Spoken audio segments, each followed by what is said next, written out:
What is going on, everybody? This is Israel, also known as Izzy-centric, and welcome to part 2 of my commentary on the Book of Enoch. Let's go ahead and get started. Chapter 10. Then said the Most High, the Holy and Great One spake, and sent Uriel to the son of Lamech, and said to him, Go to Noah, and tell him in my name hide thyself, and reveal to him the end that is approaching, that the whole earth will be destroyed, and a deluge is about to come upon the whole earth, and will destroy all that it has on it. And now instruct him that he may escape, and his seed may be preserved for all generations of the world. And again the Lord said, And right there, of course, we're talking about the flood, his seed being preserved for all generations of the world. We're talking about prior to God establishing the covenant with the earth. to Raphael, Bind Azazel hand and foot, and cast him into the darkness, and make an opening in the desert, which is in Dudiel, and cast him therein. And place upon him rough and jagged rocks, and cover him with darkness, and let him abide there forever, and cover his face so that he may not see the light. And on the day of the great judgment he shall be cast into the fire. And heal the earth which the angels have corrupted, and proclaim the healing of the earth, that they may heal the... So I want to go back. Let's actually talk about... Can I go back on... Right here. Let's talk about this. Covering with jagged rocks. Binding Azazel, hand and foot. Azazel, or Azazel, can't remember if we talked about it in part 1 or not, but Azazel most likely is the combination of two words in Hebrew, which is Azaz and El. Azaz meaning strong, and El meaning God, so strong God. So the goat that the nation of Israel, the tribe of Israel, had Aaron lay his hand on that goat's head to transfer the sins of Israel to, that goat was not Azazel. When you read that text in the Bible, it looks like like that's what it's trying to say, but that's not actually it at all. The goat is carrying the sin of Israel to the desert towards Azazel. Kind of like how you would dump off a trash heap into, like a landfill. That's kind of what it's like. The wilderness is where things go to die. And that's where Azazel is. Or was. Wherever he may be now. Maybe he's still buried. People do believe that Azazel is the name for Satan. We don't know for sure. Satan does not like to reveal his name, but Azazel is possibly one of probably 6 different names he has. No one knows Satan's real name. healing of the earth, that they may heal the plague, and that all the children of men may not perish through all the secret things that the watchers have disclosed and taught their sons. And the whole earth has been corrupted through the works that were taught by Azazel, to ascribe him all sin. And to Gabriel said... And so you see this little note here that says the scapegoat. This is what it means to be a scapegoat. That's not true. That is incorrect. Like I said, Azazel is not the scapegoat. The scapegoat goes to Azazel.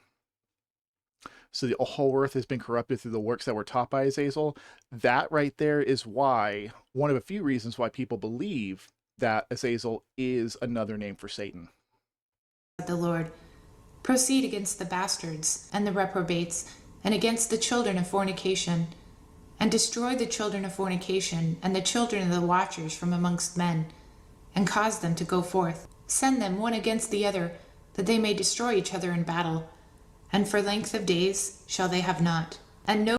So right there, you're looking at the Clash of the Titans, which you see in Greek mythology. Giants turning on one another, destroying one another.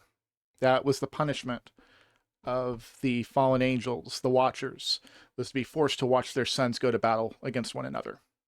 These creatures were unhinged. These monsters were unhinged. No request that they, their fathers, make of thee shall be granted unto their fathers on their behalf.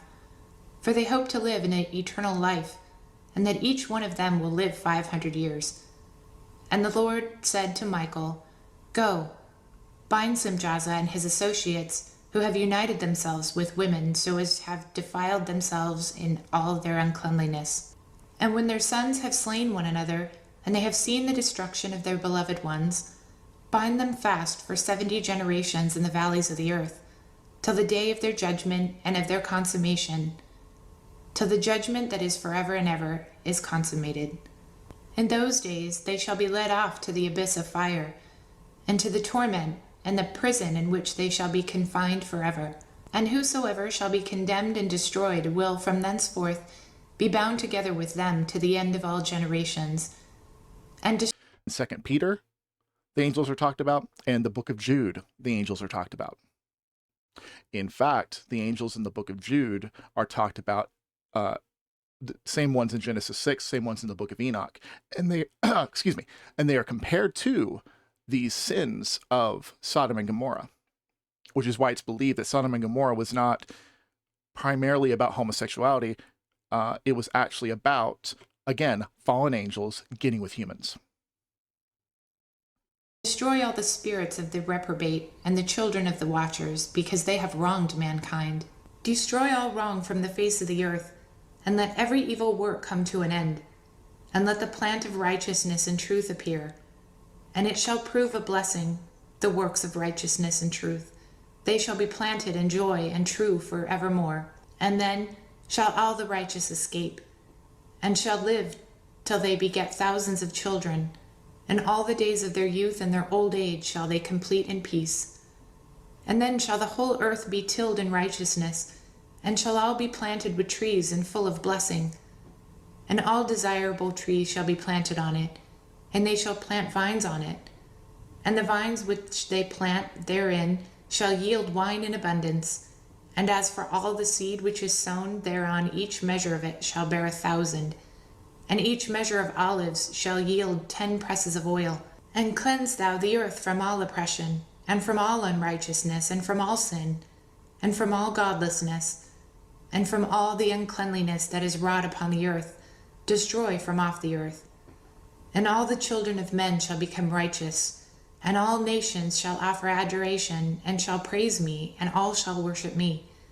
And the earth shall be cleansed from all defilement, and from all sin, and from all punishment, and from all torment, and I will never again send them upon it from generation to generation forever. You got to remember also where God says in Genesis chapter 6 that he repents for making man. He regrets making mankind. And that you're seeing that in that text there. Chapter 11. And in those days I will open the store chambers of blessing which are in the heaven, so as to send them down upon the earth over the work and the labor of the children of men. And truth and peace shall be associated together throughout all the days of the world, and throughout all generations of men. Chapter 12. Before these things Enoch was hidden, and no one of the children of men knew where he was hidden, and where he abode, and what had become of him.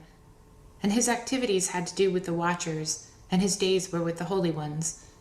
And I, Enoch, was blessing the Lord of majesty and the King of the ages, and lo, the watchers called me, Enoch the scribe, and said to me, Enoch, thou scribe of the righteousness, go declare to the watchers of heaven who have left the high heaven, the holy eternal place, and have defiled themselves with women, and have done as the children of earth do, and have taken unto themselves wives. Ye have wrought great destruction on the earth, and ye shall have no peace nor forgiveness of sin, and inasmuch as they delight themselves in their children, the murder of their beloved ones shall they see, and over the destruction of their children shall they that lament, and shall make supplication unto eternity, but mercy and peace shall not ye attain. Chapter 13. And Enoch went and said, Azazel, thou shalt have no peace. A severe sentence has gone. And again, of course, Enoch confronts Azazel. And whether this is true or not, whether this happened, we take these texts with a grain of salt when it's saying, I, Enoch. It's putting emphasis on Azazel again. Gone forth against thee to put in thee bonds. And thou shalt not have toleration, nor request granted to thee, because of the unrighteousness which thou hast taught, and because of all the works of godlessness and unrighteousness and sin which thou hast shown to man. Then I went and spoke to them all together, and they were all afraid, and fear and trembling seized them. And they besought me to draw up a petition for them, that they might find forgiveness, and to read their petition in the presence of the Lord of heaven. For from thenceforward they could not speak with him, nor lift their eyes up to heaven, for shame of their sins for which they had been condemned. Then I wrote out their petition, and the prayer in regard to their spirits and their deeds individually, and in regard to their request that they should have forgiveness and length of days. And I went off and sat down at the waters of Dan, in the land of Dan, to the south of the west of Hermon. And I read their petitions till I fell asleep. All 18 pages, front and back. Friends reference.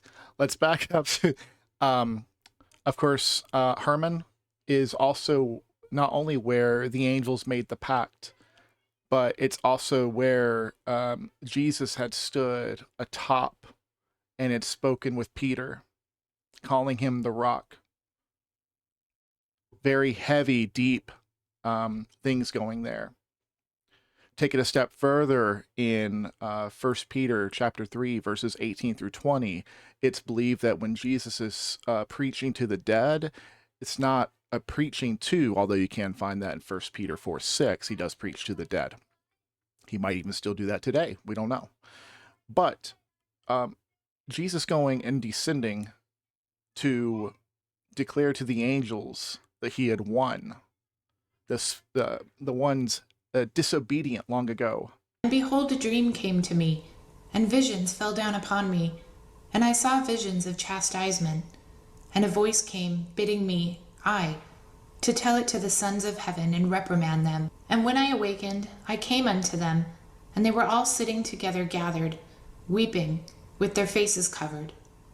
And I recounted before them all of the visions which I had seen in sleep, and I began to speak the words of righteousness, and to reprimand the heavenly watchers. Chapter 14. The book of the words of righteousness, and of the reprimand of the eternal watchers, in accordance with the command of the great Holy One in that vision. I saw in my sleep what I will now say with a tongue of flesh and with the breath of my mouth, which the Great One has given to men to converse therewith and understand with the heart. As he has created and given to man the power of understanding the words of wisdom, so hath he created me also, and given me the power of reprimanding the watchers, the children of heaven. I wrote out your petition, and in my vision it appeared thus, that your petition will not be granted unto you throughout all the days of eternity, and that judgment has finally been passed upon you. Your petition will not be granted unto you. And from henceforth you shall not ascend into heaven unto all eternity, and in bonds of the earth the decree has gone forth to bind you for all the days of the world. And that previously you shall have seen the destruction of your beloved sons, and ye shall have no pleasure in them, but they shall fall before you by the sword. And your petition on their behalf shall not be granted, nor yet on your own, even though you weep and pray and speak all the words contained in the writings which I have written. And the vision was shown to me thus. Behold, in the vision clouds invited me, and a mist summoned me, and the course of the stars and the lightning sped and hastened me, and the wind in the vision caused me to fly and lifted me upward and bore me into heaven. And I went in till I drew nigh to a wall which is built of crystals and surrounded by tongues of fire, and it began to affright me. And I went into the tongues of fire and drew nigh to a large house which was built of crystals, and the walls of the house were like a tessellated floor made of crystals, and its groundwork was of crystal. Its ceiling was like a path of the stars and the lightnings, and between them were fiery cherubim, and their heaven was as clear as water. A flaming fire surrounded the walls, and its portals blazed with fire. And I entered into that house, and it was as hot as fire and as cold as ice. There were no delights of life therein. Fear covered me, and trembling got hold upon me. And as I quaked and trembled, I fell upon my face. And I beheld a vision, and lo, there was a second house, greater than the former, and the entire portal stood open before me, and it was built of flames of fire. And in every respect it so excelled in splendor and magnificence, and extended that I cannot describe to you its splendor and its extent.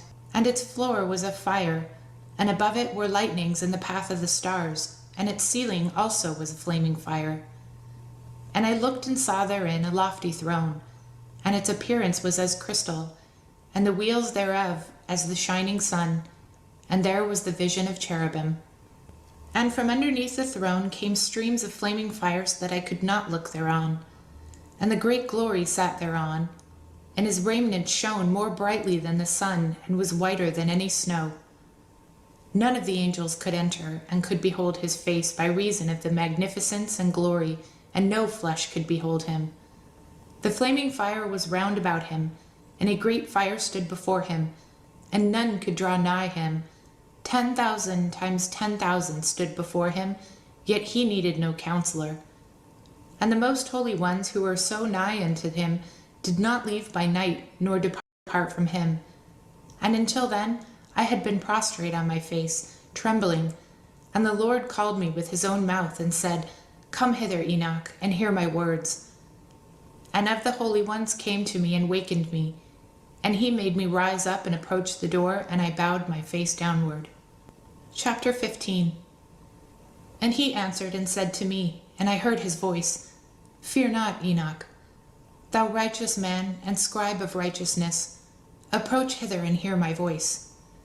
And go, say to the watchers of heaven who has sent thee to intercede for them, you should intercede for men, and not men for you. Wherefore have ye left the high, holy, and eternal heaven, and laid with women, and defiled yourselves with the daughters of men, and taken to yourselves... Sorry about that, guys. I don't know why my face disappeared. If it did, if you guys see that my face disappeared, I apologize. I don't know why it did that. wives, and done like to the children of earth, and begotten giants as your sons? And though ye were holy, spiritual, living the eternal life, you have defiled yourselves with the blood of women, and have begotten children with the blood of flesh. And as the children of men have lusted after flesh and blood, as those also who die and perish. Therefore I have given them wives also, that they may impregnate them, and beget children by them, that thus nothing may be wanting them on earth. But you were formerly spiritual, living the eternal life, and immortal for all generations of the world. And therefore I have not appointed wives for you. For as for the spiritual ones of heaven, in heaven is their dwelling. And now the giants... Let's actually talk about this too. If we go into, let's see here, the book of Jude.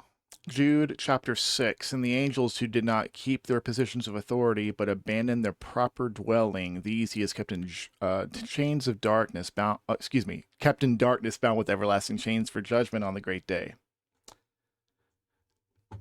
So, there you have that.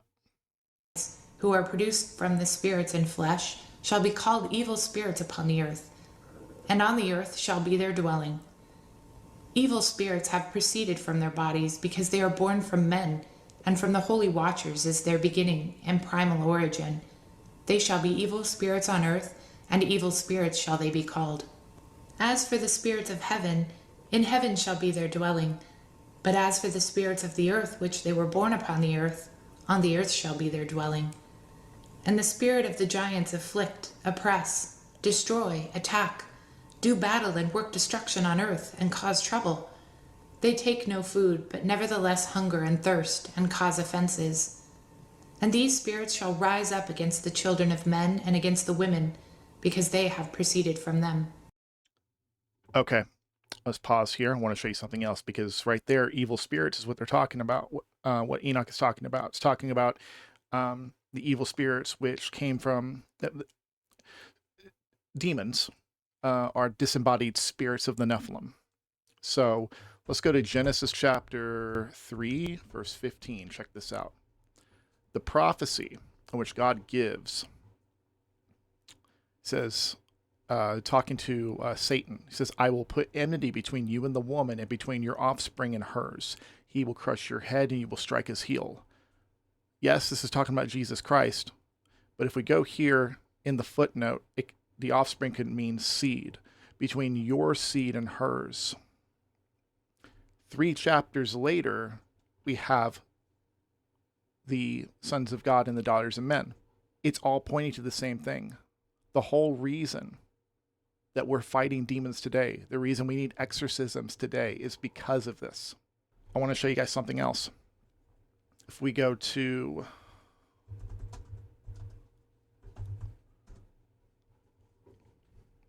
demons can't fly, fallen angels can.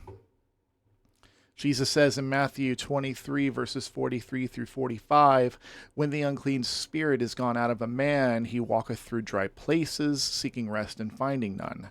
Then he says, I will return into my house from whence I came, and when he is come, he find it empty, swept, and garnished. He goes out, taking with himself 7 other spirits more wicked than himself. So we're talking about freaking monkeys in a barrel. But I want you to notice something. Unclean spirit has gone out of a man. He walks through dry places. What dry places? Like the wilderness? Like Azazel? Seeking rest and finding none. Jesus is our eternal rest. They don't get rest. They get no rest. They continue to seek rest and find none. And according to Enoch, they continue to thirst and hunger. Chapter 16. From the days of the slaughter and destruction and death of the giants, from the souls of whose flesh the spirits, having gone forth, shall destroy without incurring judgment. Thus shall they destroy until the day of the consummation, the great judgment in which the age shall be consummated over the watchers and the godless, yea, shall be wholly consummated.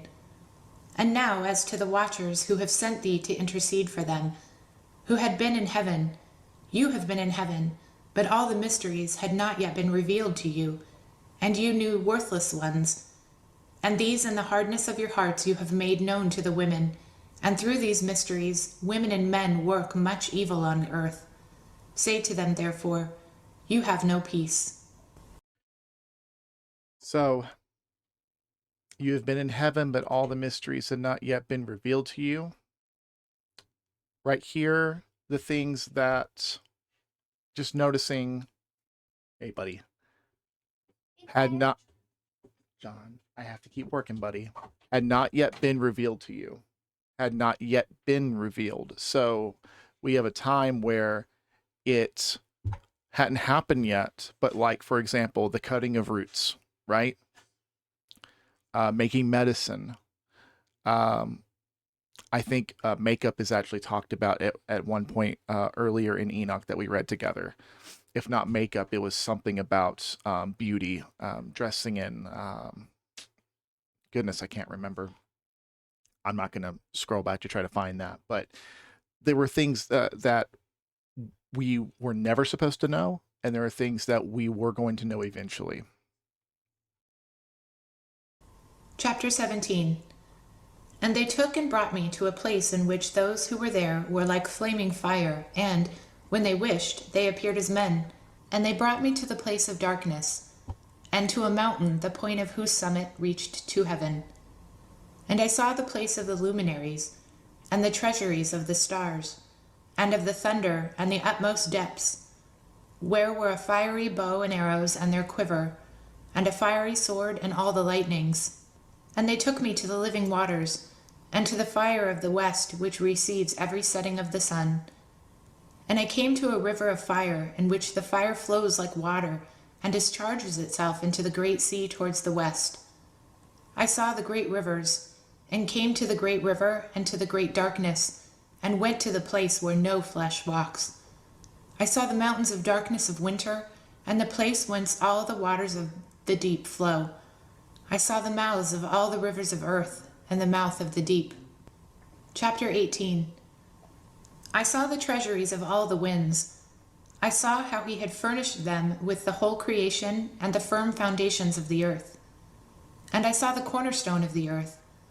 I saw the 4 winds which bear the earth and the firmament of heaven. And I saw how the winds stretch out the vaults of heaven, and have their station between heaven and earth. These are the pillars of heaven. And I saw the winds of heaven, which turn and bring the circumference of the sun and all the stars to their settings. I saw the winds on the earth carrying the clouds. Of course, here we take this with a grain of salt. Did Enoch actually see these things? It's possible. Not probable, but possible. The paths of the angels, I saw at the end of the earth the firmament of the heaven above.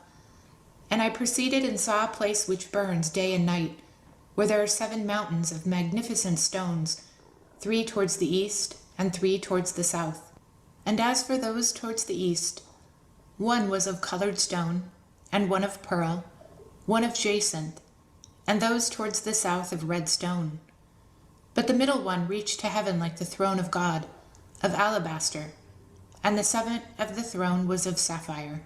And I saw a flaming fire, and beyond these mountains is a region, the end of the great earth. There the heavens were completed. And I saw a deep abyss with columns of heavenly fire, and among them I saw columns of fire fall, which were beyond measure alike towards the height and towards the depth. And beyond that abyss I saw a place which had no firmament of the heaven above, and no firmly founded earth beneath it. There was no water upon it, no birds, but it was a waste and horrible place. I saw there 7 stars like great burning mountains, and to me, when I inquired regarding them, the angel said, "This place is the end of heaven and earth. This has become a prison for the stars and the host of heaven.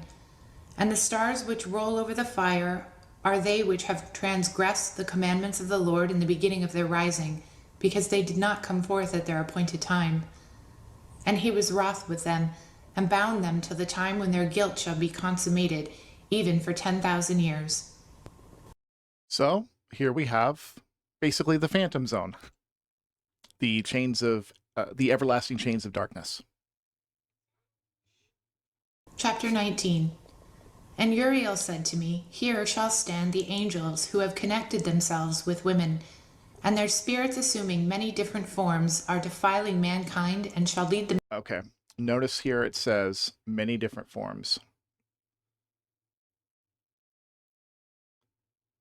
Many different forms. When people are using Ouija boards and or even just maybe not even their fault, just a spirit will come to them and it looks like a grandmother, a grandfather, a brother, a sister, a mother, a father, maybe even a best friend.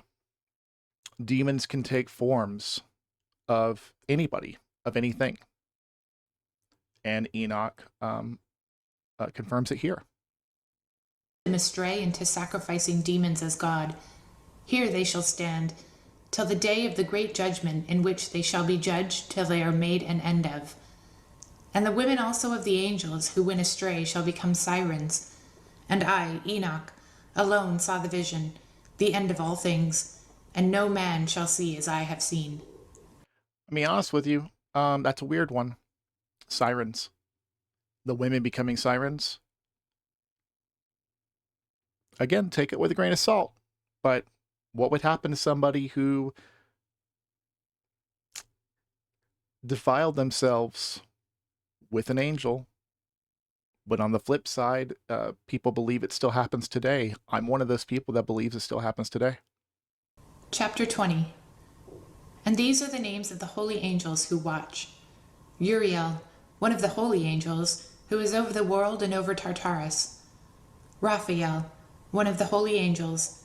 Tartarus is actually talked about in 2 Peter chapter 2, verse 4, which you can see here. For if God spared not the angels that sinned, but cast them down to Tartarus, that is also known as the pit.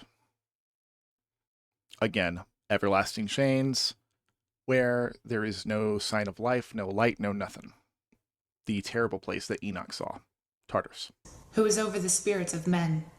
Raguel, one of the holy angels who takes vengeance on the world of the luminaries. Michael, one of the holy angels, to wit, he who is set upon the best of mankind and over chaos. Seraquel, one of the holy angels, who is set over the spirits who sin in the spirit. Gabriel, one of the holy angels, who is over paradise, and the serpents and the cherubim. Ramiel, one of the holy angels, whom God set over those who rise. All right, guys, we're going to go and stop here on chapter 20.